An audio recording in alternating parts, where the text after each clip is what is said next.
Siamo alla corsa di chiusura dall'Arcoveggio, un confronto riservato a cavalli di 3 anni sulla distanza del miglio, DJ Piz, Diana Valsan, di Coccio Jet, Diablo Dusty, Dollaro Light, Dube, seconda linea Denapax, Dozar, Denis Brig, Dolce Vita, Col, Delinquent Nib, Dodville, da Leader Ronco e da Cota dei Rum. Macchina che accelera e stacca. In questo momento c'è Diana numero Valsan 12 va Vaudeville a condurre. squalificato. Diana Valsan in vantaggio dunque sulla curva, costringe Diablo Dusty ad accodarsi in seconda posizione e così dopo 200 metri Diana Valsan leader, più indietro numero vediamo 9 DJ Denis Piz. Brigg squalificato. Ha sbagliato anche Denis Brigg,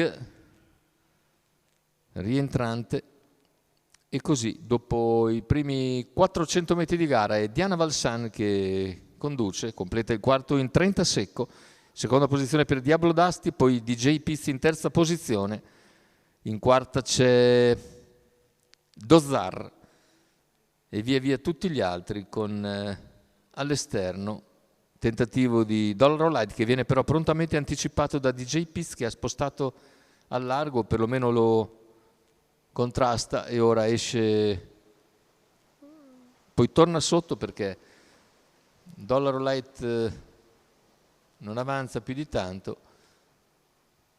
Al largo c'è anche Dakota dei Rum, tanto completati in 1.5-6 i primi 800 metri di gara.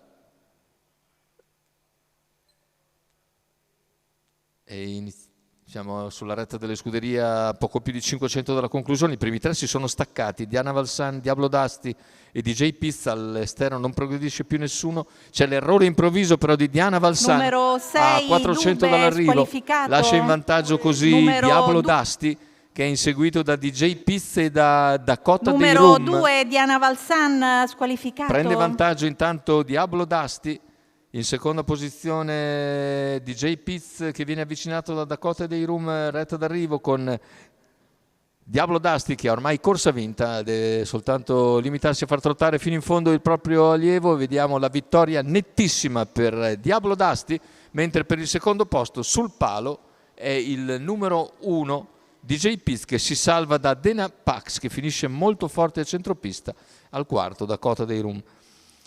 1.16.2 ragguaglio conclusivo, 36 a chiudere, convincente vittoria di Diablo Dusty che segue fino ai 400 finali la battistrada Diana Valsan che poi si getta di galoppo e poi prende il largo vincendo davvero di quanto vuole. Bel primo piano per questo allievo di Giuseppe Pistone guidato dal fratello Manuel Pistone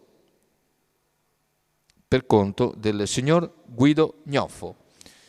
È tutto per questo convegno di corse dall'ippodromo Arcoveggio. L'appuntamento è per giovedì prossimo.